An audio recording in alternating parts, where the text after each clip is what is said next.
Então, Lucas capítulo 5, versículo 1 ao 11. Certo dia, Jesus estava na praia do lago da Galileia e a multidão se apertava em volta dele para ouvir a mensagem de Deus.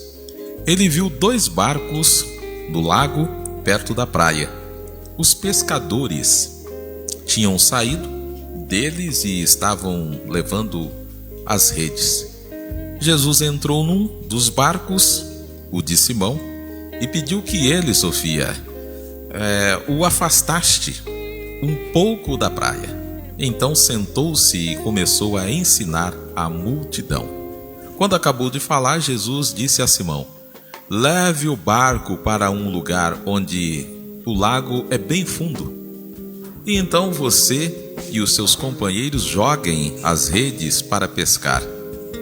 Simão respondeu: mestre, nós trabalhamos a noite toda e não pescamos nada.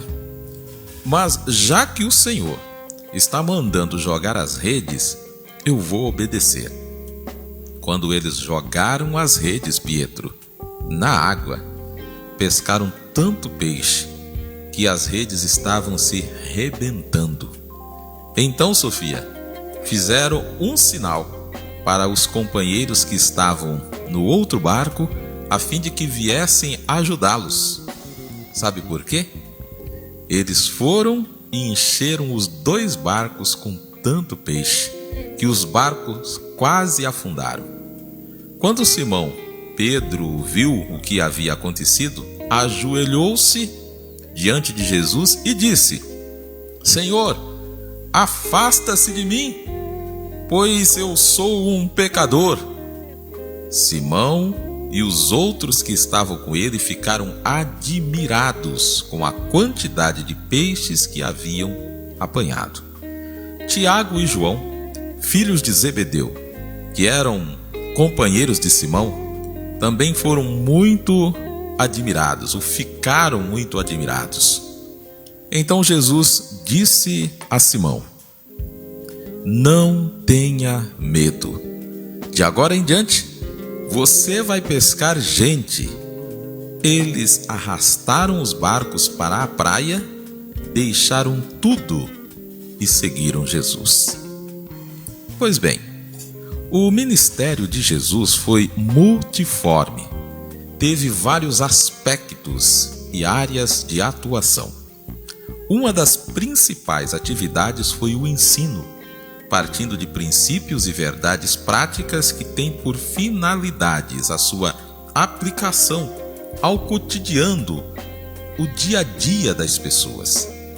Jesus demonstra se importar e ser um profundo conhecedor das necessidades do ser humano e de como preenchê-las. O texto lido, este aqui em Lucas, mostra Jesus suprindo as necessidades de várias pessoas, vários grupos de pessoas. Jesus está na praia e ministra conhecimento à multidão. Claro que podemos imaginar que não foram todas as pessoas que se comprometeram com o Evangelho, o que mostra que, sem comprometimento com Jesus, o Evangelho se torna teórico, um simples objeto de interesses de grupos que gera pessoas pessoas crentes, mas que são crentes nominais, pessoas cristãs nominais. Tem o nome de cristãs, mas na sua essência não são. Não podemos nos interessar e procurar a Jesus apenas para conseguir algum benefício pessoal. Um milagre, por exemplo. Claro que milagre é legal, uma coisa boa, não é? Mas é insuficiente. É preciso que naveguemos para alto mar, no oceano do poder de Deus. Tem uma música que a gente canta, né? Oceano do Espírito, né? Quer ver, ó? Deixa eu ver se eu lembro.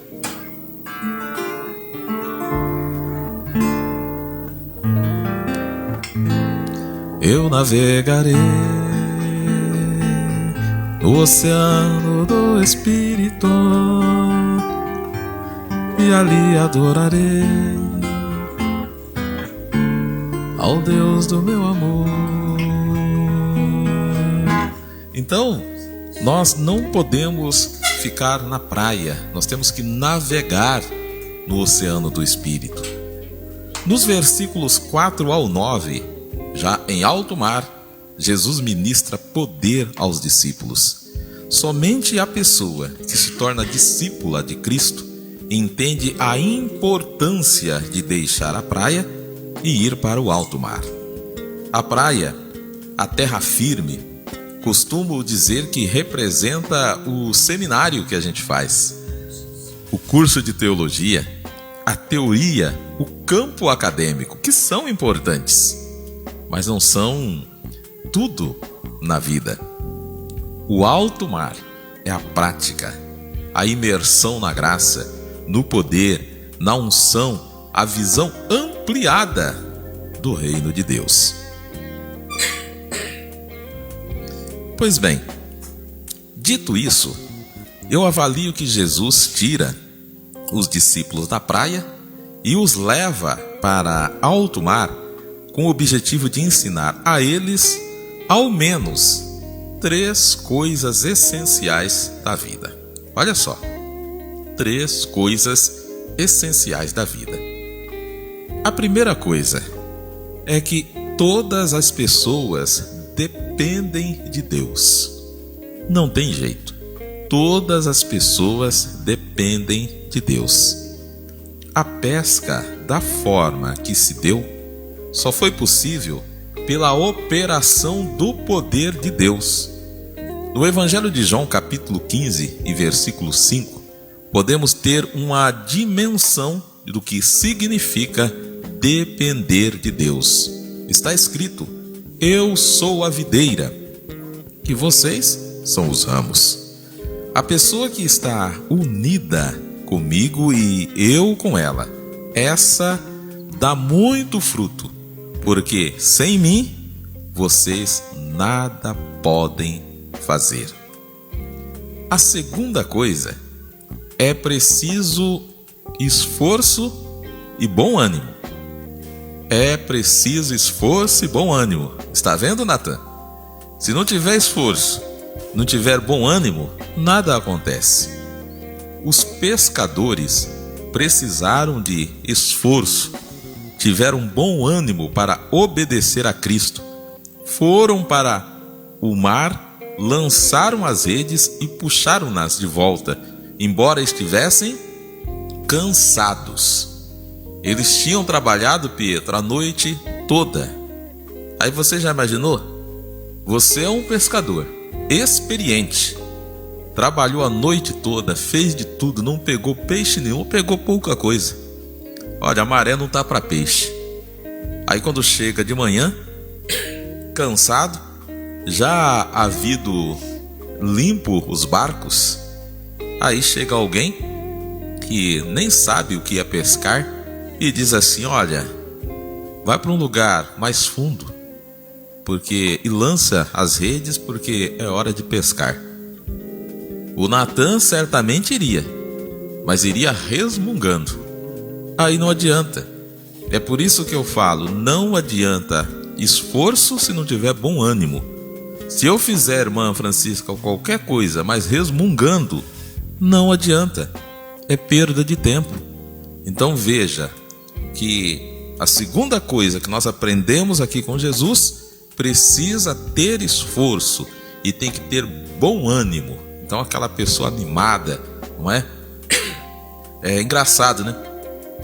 Eu sempre ouço nas músicas seculares, não é assim? Tira o pé do chão. Então quando é um esforço físico, né? A gente vai, por exemplo, dançar, tira o pé do chão, né, e tal. Mas quando a gente precisa fazer o bem para alguma pessoa, para Deus, para o reino de Deus, enfim, aí é difícil tirar o pé do chão, né? Aí vai, né? Igual uma lesma, assim, ó, andando. Então, devemos cuidar com isso. a palavra dada a Deus a Josué, no capítulo 1, versículos 5 ao 9, depois da morte de Moisés, nos permite ter uma ideia do que significa se esforçar e ter bom ânimo. Você nunca será derrotado. Eu estarei com você como estive com Moisés. Nunca o abandonarei. Seja forte e corajoso, porque você vai comandar este povo quando eles tomarem posse da terra que prometi aos antepassados deles. Seja forte e muito corajoso. Tome cuidado e viva de acordo com toda a lei que o meu servo Moisés lhe deu. Não se desvie dela em nada e você terá sucesso em qualquer lugar, para onde for. Fale sempre do que está escrito no livro da lei. Estude esse livro dia e noite e se esforce para viver de acordo com tudo o que está escrito nele. Se fizer isso, tudo lhe correrá bem e você terá sucesso. Lembre-se da minha ordem. Seja forte e corajoso. Não fique desanimado, nem tenha medo, porque eu, o Senhor, seu Deus, estarei com você em qualquer lugar, para onde você for. Olha que palavra maravilhosa. Mas tem que ter coragem, tem que ter bom ânimo, tem que se esforçar. Não pode ter desânimo, senão as coisas não acontecem. E por fim nós temos a terceira coisa. É imprescindível a unidade nos propósitos. É imprescindível a unidade nos propósitos. Quero acolher a minha amiga Sandra Cristina, que está em Sarandi, nos acompanhando. Deus abençoe grandemente a sua vida. Muito obrigado por nos acompanhar. Lembrando que nós estamos ao vivo pelo Facebook e também pelo YouTube. É imprescindível a unidade nos propósitos. A providência divina proporcionou uma quantidade de peixes, além da capacidade e força individual daquelas pessoas. Olha a coletividade aí, olha só.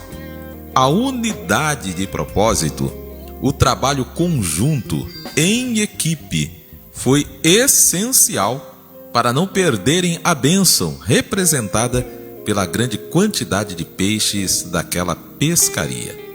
Sem a unidade daquelas pessoas, as redes teriam se rompido e os peixes escapado.